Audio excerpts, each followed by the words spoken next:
Assalamualaikum warahmatullahi wabarakatuh. Terlebih dahulu saya memperkenalkan diri saya. Saya Muhammad Afiq Ikmal bin Muhammad Zulkifli akan meneruskan untuk membentangkan mengenai bab 8 iaitu bahagian yang kedua. So dalam bahagian yang kedua ini bertajuk dekolonisasi dan falsafah sejahtera. Okey, seterusnya dalam bab 8 ini boleh dibahagikan kepada 3 bahagian. So pertama sekali latar belakang. Latar belakang akan menceritakan tentang kolonisasi versus dekolonisasi. Yang kedua, kesan penjajahan. So, kesan penjajahan ni mengenai dualisme dan relativisme dalam sistem nilai dan pandangan alam worldview. Seterusnya, falsafah sejahtera dalam pembangunan insan sejahtera boleh juga dibahagikan kepada dua, iaitu pertama sekali nilai sepunya berdasarkan falsafah dan konsep sejahtera dalam segenap lapangan kehidupan. Okey, seterusnya ini adalah contoh kolonisasi iaitu penjajahan peta Kepulauan Melayu. Nama Kepulauan Melayu ni hanya digunakan di Malaysia sahaja. Untuk di negara Indonesia lebih dikenali sebagai Nusantara. Okey, seterusnya saya akan menceritakan tentang latar belakang kolonisasi versus dekolonisasi. Okey, pertama sekali saya akan menceritakan tentang kolonisasi terlebih dahulu. Kolonisasi ini adalah proses penjajahan, tindakan ataupun perbuatan menjadikan sesuatu tempat, wilayah atau negara sebagai koloni atau tanah jajahan. Seterusnya, penjajahan dari aspek fizikal, material, nilai, pemikiran dan budaya turun ke 16 hingga ke 20 di alam Melayu. Okey, next. Untuk dekolonisasi pula, iaitu penafi jajahan, penjajahan, pembebasan, kemerdekaan, proses membebaskan diri daripada penjajahan atau kolonisasi. Okey, next. Pembebasan diri dari elemen penjajahan, sama ada aspek fizikal maupun spiritual, aspek penjajahan nilai, budaya dan pemikiran. Okey, seterusnya saya akan menceritakan tentang dari genosid kepada epistemisid, dari penghapusan manusia kepada. Okey, sebelum saya meneruskan, saya akan menerangkan maksud genosid terlebih dahulu. Genosid iaitu satu bentuk jenayah yang bertujuan menghapuskan kewujudan sesuatu suku kaum manusia. Manakala epistemisid pula bermaksud cabang falsafah yang berkaitan dengan sumber dan mampan secara inklusif berpengetahuan secara menyeluruh di seluruh bidang pendidikan. Okey, dari genosid kepada epistemisid, dari penghapusan manusia kepada penghapusan epistemologi ataupun sistem ilmu lain bermula pada tahun 1491. So, dia boleh terbahagi kepada 3. Pertama sekali, penghapusan epistemologi ataupun sistem ilmu umat Islam dan Yahudi Andalusia. Okey, yang kedua, penghapusan epistemologi ataupun sistem ilmu dan budaya masyarakat pribumi di Amerika dan Kanada. Seterusnya, penghapusan epistemologi ataupun sistem ilmu umat Afrika melalui perhambaan. Okey, seterusnya saya akan menceritakan tentang kesan penjajahan minda. Penjajahan minda ini berlaku apabila penjajahan fizikal telah berlaku. So, penjajahan minda ini memberi kesan kepada worldview ataupun pandangan alam. Seterusnya, sistem nilai dan pemikiran. Dan terakhir, budaya dari segi etika, adab dan akhlak. Seterusnya, kesan penjajahan minda ke atas worldview dan pemikiran.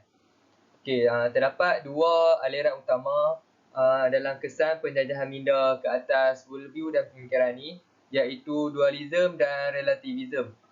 Okey, dua aliran utama ini iaitu dualisme dan relativisme ni boleh dibahagikan kepada 3, iaitu pertama sekali jasad versus roh ataupun mind versus matter. Seterusnya, bahasa dan makna bebas daripada makna rohani.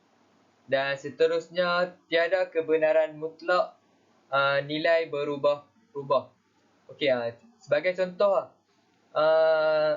ketika British telah menjajahi tanah Melayu, ketika itu mereka telah memperkenalkan satu sistem, iaitu sistem residen. Maksud sistem residen ni iaitu seorang pegawai British yang dilantik untuk menasihati Sultan, dan nasihatnya itu mesti dipatuhi dalam semua perkara, kecuali berkaitan dengan agama Islam dan adat istiadat Melayu sahaja. Okey, melalui sistem residen ni, pihak British telah membuktikan bahawa seolah-olah mereka ingin membuat semua keputusan kecuali dalam berkaitan dengan agama Islam sahaja. Ini membuktikan bahawa kesan penjajahan minda ke atas worldview dan pemikiran dari segi dualism. Sebab maksud dualism itu ialah pemisahan. Okey, seterusnya saya akan menceritakan tentang implikasi ataupun kesan dualism terhadap alam sekitar. Okey, pertama sekali, memisahkan minda dan elemen kerohanian daripada jasad. Seterusnya, kemusnahan alam sekitar. Alam sekitar tidak dijaga dengan terurus dengan baik. Seterusnya, alam hanya untuk dieksploitasi selari dengan teori ekonomi moden dan dengan tidak selari dengan agama. Okey, di sini maksud eksploitasi itu sebenarnya iaitu pihak British ketika itu mengambil kesempatan terhadap hasil bumi di tanah Melayu, sehinggakan alam sekitar ini tidak diurus dengan baik. Okey, seterusnya global warming ataupun masalah ekologi, ancaman nuklear. Okey, untuk mengimplikasi modernism, sekularism pula iaitu perkembangan sains dan teknologi ini mempengaruhi aliran pemikiran masyarakat Eropah. Berlakunya perubahan daripada aliran lama iaitu medieval, tradisi dan agama. Okey, untuk modernism melibatkan dua tokoh utama aliran pemikiran moden, iaitu René Descartes dari Perancis dan Francis Bacon dari Britain. So, pemikiran ini telah mempengaruhi sikap dan pemikiran orang Barat, akhirnya membentuk worldview dan sikap mereka dalam pelbagai disiplin ilmu, termasuklah sikap mereka terhadap pertama sekali dalam alam sekitar, pendidikan, etika, politik dan ekonomi. So, bebas daripada agama dan makna rohaniah ataupun spiritual meaning. Okey, seterusnya mengenai latar belakang modernisasi di Eropah.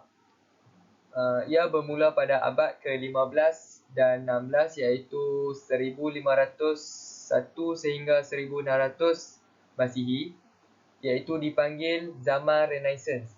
Okey, zaman Renaissance ini pula ialah pemikiran medieval, iaitu pemikiran medieval ni macam saya telah beritahu di slide yang sebelum ni, iaitu pemikiran secara tradisional ataupun yang lama berubah kepada pemikiran terbuka.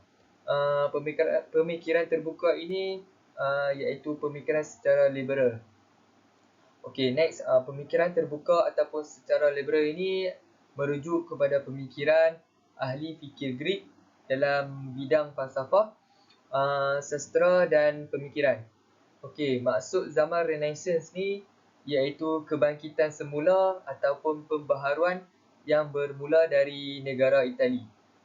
Okey, seterusnya pada abad ke-17 iaitu sekitar 1601 sehingga 1700 Masihi, revolusi sains, kemajuan sains yang begitu pesat dan asas kemajuan sains dan teknologi mengikut zaman kini. Okey, seterusnya asas ilmu sains yang berkembang hingga ke hari ini dan seterusnya. dan kemajuan ilmu sains dan teknologi ini menjadi kekuatan ataupun nadi utama kekuatan negara barat itu sendiri. Okey, seterusnya saya akan serahkan kepada kawan saya untuk meneruskan pembintangan yang seterusnya. Assalamualaikum warahmatullahi wabarakatuh. Saya Nur Aisyada binti Muhammad Nafia akan membentangkan bab 8 bermula daripada abad ke-18 iaitu Revolusi Industri di Britain. Revolusi industri di Britain telah berlaku pada abad ke-18 dan telah merebak ke bahagian lain iaitu Perancis, Jerman dan Belanda. Antara ciri-ciri modernisasi atau moderniti yang berlaku ialah revolusi pemikiran dengan gerakan Enlightenment iaitu pencerahan di Eropah telah berlaku dan ahli-ahli falsafah seperti Immanuel Kant, John Locke dan David Hume menyumbang idea pemikiran rasional dan saintifik. Pemikiran rasional dan saintifik dapat membangunkan masyarakat Eropah yang lebih gemilang. Manakala pemikiran sekular pula memisahkan agama daripada perkembangan sains dan teknologi. Pada abad ke-19 pula, revolusi industri yang kedua telah berlaku dan revolusi pada kali ini lebih hebat dengan peningkatan teknologi baru telekomunikasi dan teknologi maklumat iaitu ICT seperti komputer, kereta, mesin dan jentera, kuasa elektrik dan ilmu fizik. Sains dan teknologi bergabung dalam menghasilkan pelbagai alatan teknologi yang canggih dan terus berkembang pesat pada abad ini. Sehingga wujudnya bidang baru iaitu sains komputer, teknologi komputer dan internet.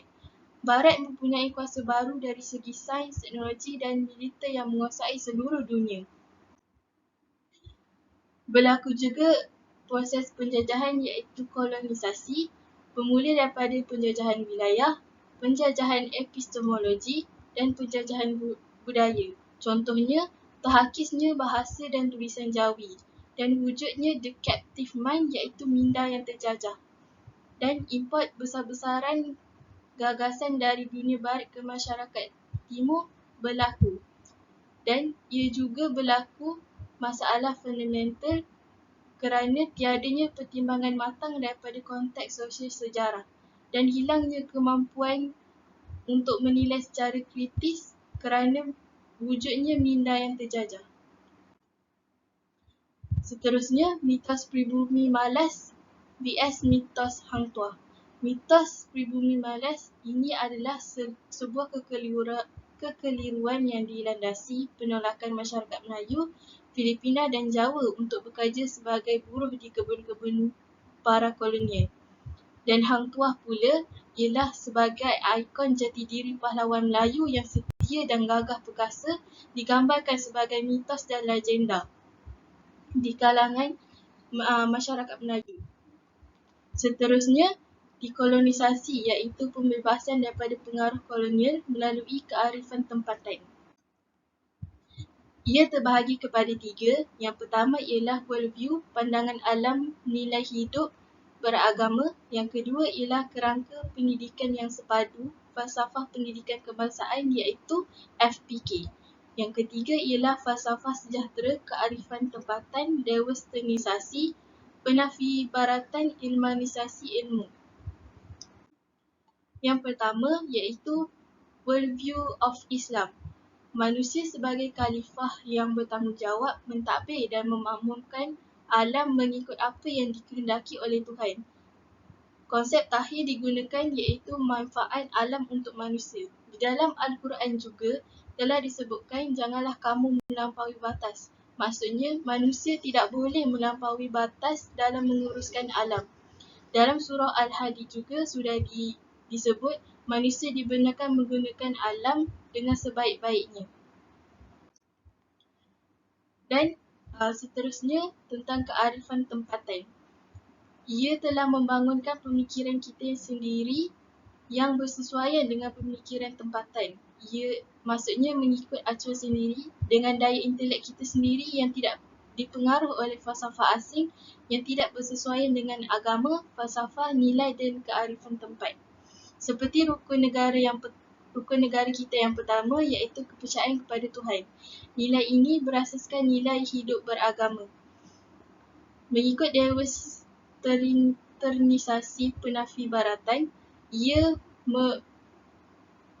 Ia menunjukkan titik permulaan pembebasan manusia pertama daripada tradisi tahyul, mitos, animis, kebangsaan dan kebudayaan, dan selepas itu pembebasan akal dan bahasa daripada pengaruh sekularisme. Dan yang kedua iaitu kerangka pendidikan yang sepadu.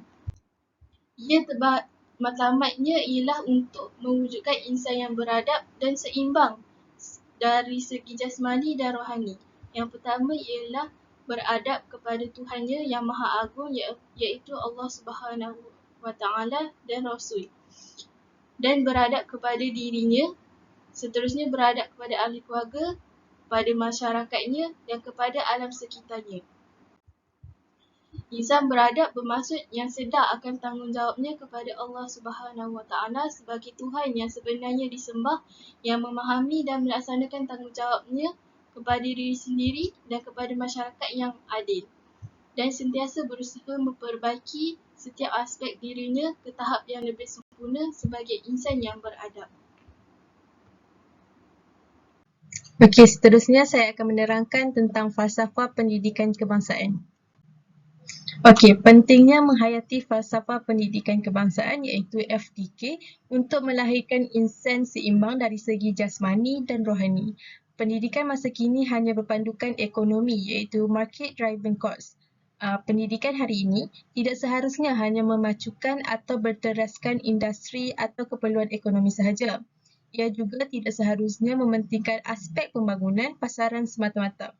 Okey, pendidikan masa kini seharusnya mengambil berat tentang khusus-khusus humanities iaitu kemanusiaan untuk membangunkan kerohanian, intelek dan kemanusiaan.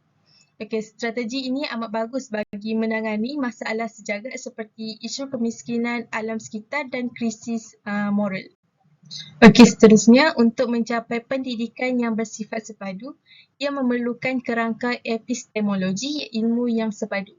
Maksudnya sumber-sumber ilmu ini ini harus bersepadu daripada sumber akli dan nakli iaitu sumber akal dan wahyu demi mencapai kesepaduan dan keseimbangan jasmani dan rohani.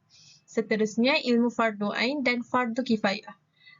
Kesepaduan antara ilmu fardu ain yang memenuhi tuntutan roh dan ilmu fardu kifayah yang memenuhi tuntutan jasad.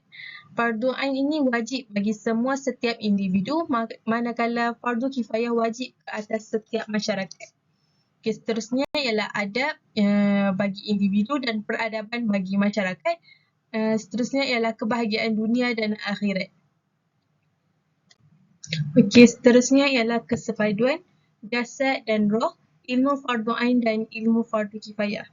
Okey, bulatan yang besar itu ialah ilmu fardu kifayah selari dengan fakulti jasad dan panca indera manusia, dan bulatan kecil di tengah dan berwarna hijau ilmu fardu ain selari dengan unsur rohaniah insan. Seterusnya ialah membina falsafah sejahtera dan kearifan tempatan. Konsep kebahagiaan menurut agama. Konsep kesejahteraan merujuk kepada kebahagiaan iaitu as-sa'adah dalam memenuhi keperluan dan kehendak insan yang merangkumi 3 perkara iaitu yang pertama keperluan atau kebahagiaan jasad iaitu kesihatan, umur yang barakah dan lain-lain. Yang kedua ialah keperluan atau kebahagiaan jiwa iaitu ilmu dan amal soleh, perilaku dan sifat-sifat yang baik. Yang ketiga ialah kebahagiaan luaran iaitu keluarga, tempat tinggal dan kenderaan. Okey, seterusnya ialah maka kebahagiaan hakiki adalah pada hakikat jiwa yang kekal, jiwa sifat puji iaitu sifat mahmudah. Jiwa itu kekal walaupun jasad mati. Kematian tidak mematikan jiwa. Jasad adalah alat bagi roh yang ditinggalkan apabila selesai tempohnya. Okey, apabila akal berjaya menundukkan syahwat, maka akal lebih tenang memikirkan hakikat kesempurnaan dirinya yang mampu dicapai. Walaupun darjat kesempurnaan itu pelbagai, jadi jasad itu hanyalah alat tunggangan untuk beroleh kebahagiaan. Okey, yang ketiga ialah mati adalah satu kebebasan daripada jasad yang menghalang jiwa. Jadi sebab itulah mereka yang tidak takut menghadapi kematian. Al-qanaah ghinan, kecukupan adalah kekayaan.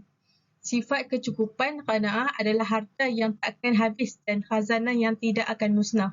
Jiwa yang tenang adalah jiwa yang mudah berasa cukup dengan anugerah pemberian Allah. Okey, seterusnya ialah menurut pandangan alam, worldview Islam, bahagian hakiki adalah ketenangan kalbu dan kebebasan daripada ketakutan apabila mereka mengenali Tuhan penciptanya, menghayati perintahnya dan menjauhi larangannya. Okey, mereka yang tenang mengingati Allah sama ada dalam keadaan senang maupun susah. Ketenangan jiwa yang tenang, al-nafs al-mutamainah, merujuk kepada kedamaian kalbu, ketenangan, ketenteraman jiwa dan kesejahteraan diri. Okey, kebahagiaan juga merujuk kepada keamanan iaitu daripada perkataan iman. Merasai kesejahteraan serta rasa selamat atau salam iaitu salah satu maksud Islam, dan bebas daripada rasa takut akan perkara yang tidak diketahui iaitu mati. Okey, maka kebebasan daripada rasa takut atau rasa aman, kebebasan dan kesejahteraan yang sebenar. Apabila seseorang kembali kepada fitrahnya untuk mengenali dan mencintai Tuhannya. Seterusnya ialah tujuan atau matlamat akhir kebahagiaan di akhirat. Maka kebahagiaan duniawi bukanlah tujuan akhir kita. Okey, kebahagiaan tertinggi di dunia adalah apabila seseorang itu mengenal dan mencapai kecintaannya kepada Tuhannya, iaitu di dunia lah. Seterusnya, kebahagiaan yang hakiki adalah di akhirat. Apabila seorang hamba beroleh kenikmatan syurga dan dapat melihat Tuhannya iaitu ru'yatullah. Okey, yang ketiga ialah kebahagiaan hakiki juga merujuk kepada perasaan rahmah, rasa selamat, aman, bebas daripada kegagalan dan kesejahteraan yang dianugerahkan oleh Tuhannya. Okey, seterusnya dan di antara mereka ada orang yang berdoa, ya Tuhan kami, berilah kami kebaikan di dunia dan kebaikan di akhirat dan peliharalah kami dari siksa api neraka iaitu surah Al-Baqarah ayat 201. Okey, rumusannya, prinsip dan nilai-nilai agama sebagai paksi kehidupan sejahtera. Agama ni perlu terus memastikan keseimbangan dalam kehidupan manusia. Oleh itu, kita tidak bolehlah mengasingkan diri daripada perkembangan sains dan teknologi. Kita harusnya melibatkan diri bagi meneliti, mempelajari dan memahami prinsip-prinsip bidang ini, bagi memastikan sejauh mana bersesuaian atau bercanggahnya dengan tamadun kita sendiri, bagi membuat saringan yang betul tentang penerimaan ke dalam cara hidup kita. Pemisahan sains, kemanusiaan dan keagamaan akan menyekat perbincangan yang membawa faedah bersama antara satu sama yang lain, iaitu Prof. SMN Al-Atas. Okey, yang itu sahaja daripada kami. Sekian, terima kasih.